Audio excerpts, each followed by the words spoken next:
Ang paghihiganti ng mangkukulam. Sa isang malayong bayan na napapaligiran ng masukal na kagubatan, may isang mangkukulam na kinatatakutan ng lahat, si Aling Marta. Kilala siya sa kanyang itim na salamangka at sumpang nagdadala ng kamalasan. Noon, siya ay isang mabait na manggagamot, ngunit isang matinding pagtataksil ang nagtulak sa kanya sa landas ng kasamaan. Si Aling Marta ay may isang anak na si Rosa, isang dalagang ubod ng ganda. Maraming nagkagusto kay Rosa, ngunit ang kanyang puso ay nakalaan kay Andres, isang binatang matipuno at masipag. Hindi alam ni Rosa, may lihim na pagtingin din kay Andres ang kanyang matalik na kaibigan, si Clara. Dahil sa matinding inggit, gumawa si Clara ng paraan upang sirain ang relasyon ng dalawa.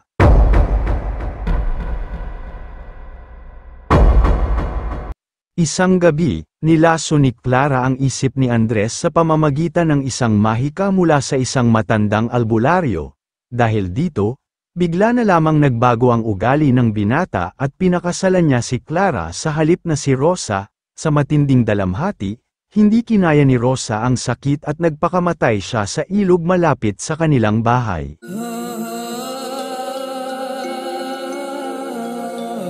Nang malaman ito ni Aling Marta, nagdilim ang kanyang paningin, umalis siya sa kanyang kubo sa kagubatan at isinumpa ang buong bayan. Pinag-aralan niya ang itim na salamangka at nang bumalik siya, hindi na siya ang dating maawin at mabait na manggagamot, siya na ngayon ang pinakakinatatakutang mangkukulam. Mula noon, isa-isang nagkasakit ang mga tao sa bayan, ang kanilang mga pananim ay natuyo, at ang kanilang mga alagang hayop ay biglang namamatay. Sa tuwing may bagong kasal sa bayan, ang babaeng ikakasal ay naglalaho sa mismong gabi ng kasal. Walang sinumang nakakaalam kung saan sila napupunta. Hanggang isang araw, isang matapang na binata ang nagnais tapusin ang sumpa, si Ramon, ang anak ni Clara at Andres, lamaking walang kaalaman sa kasalanan ng kanyang mga magulang, ngunit nang malaman niya ang kwento ni Aling Marta, nagpasya siyang humarap sa mangkukulam upang hingi ng kanyang kapatawaran. Naglakbay si Ramon sa madilim na kagubatan, dala ang isang gintong kwintas na iniwan ng kanyang lola, isang bagay na sinasabing may dalang kapayapaan sa sinumang may galit ang puso. Pagdating niya sa kubo ni Aling Marta, nagsalita si Ramon. Hindi ko man kayang ibalik ang buhay ng iyong anak. Nais kong humingi ng kapatawaran sa kasalanan ng aking mga magulang. Kung hindi ako karapat-dapat, hayaan mo makuin ko ang lahat ng iyong galit.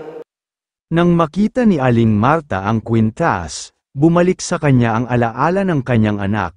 Sa unang pagkakataon matapos ang maraming taon, bumagsak ang kanyang luha. Napagtanto niyang ang kanyang paghihiganti ay hindi na makakabawi sa kanyang nawalang anak.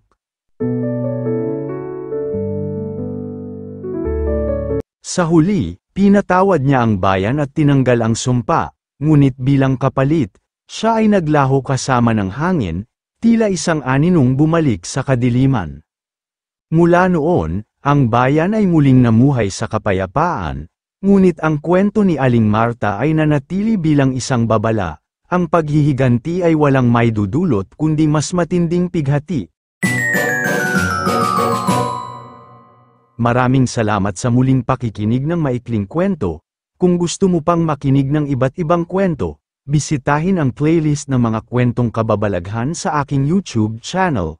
At huwag kalimutang e-subscribe ang Jonas Mini Vlog para updated ka sa bawat kwento.